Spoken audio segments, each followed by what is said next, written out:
Դիվանագիտական լուրջ բախում, թե մանկապարտեզի կռիվ։ Իտալիայի վարչապետը, որ ընդամենը 1 տարի առաջ ԱՄՆ նախագահի ամենամտերիմ եվրոպացի գործընկերն էր, այսօր խիստ վիրավորված է Թրամփից։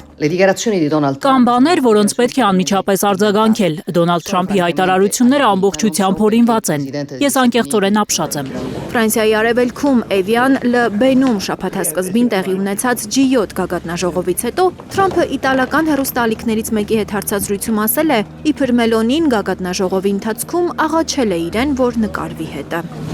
Ես խղճացի նրան, դրա համար էլ լուսանկարվեցի։ Հավանաբար նա շատ ուրախ էր, որ ես խոսեցի հետը, ասել է Թրամփը։ Չեմ հասկանում, թե ինչու է Միացյալ Նահանգների նախագահն այսպես վարվում իր դաշնակիցների հետ, եւ սա առաջին դեպքը չէ։ Ցավալի է, որ նա նույն վճռականությունը չի ցուցաբերում Արևմուտքի Միացյալ Նահանգների թշնամիների նկատմամբ։ Ընդհակառակը, նրանց հանդեպ Դոնալդ Թրամփը հաճախ շատ ավելի զիջող ու հանդուրժող է լինում։ Բայց կա մի բան, որ նա պետք է միշտ հիշի. ոչ ես, ոչ Իտալիան երբեք չենք աղերսում։ Գագաթնաժողովում երկու առաջնորդները մի քանի անգամ նկարվել են միասին, նստել բազմոցին, խոսել, բայց եվրոպացի եւ ամերիկացի ղեկավարների փոխադարձ ժպիտները ինչ-որ լարվածություն էին կարծես թաքցնում։ Մելոնին, որը Թրամփի երթմնակալությանը մասնակցած միակ եվրոպացի առաջնորդն է, ԱՄՆ նախագահի աչքի փուշն է դարձել, երբ քննադատել է նրան Իրանի դեմ պատերազմ սկսելու համար։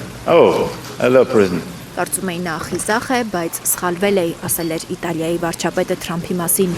Մելոնին նաև քննադատել էր ԱՄՆ նախագահին, երբ նա մեղադրել էր Հռոմի պապին հնցավորության նկատմամբ անտարբեր լինելու համար։ Մելոնի-Թրամփ լարվածությունը չի մնացել անձնական դաշտում։ Իտալիայի արտգործնախարար Անտոնիո Տայանիի այցը ԱՄՆ չեղարկվել է։ Ըստ Տայանիի, Թրամփի կոպիտ եւ վիրավորական արտահայտությունները վիրավորել են Իտալիայի ամբողջ ժողովրդին։ Լիլիթ Գասպարյան, Արմեն Ապրեսյան, Հայլուր։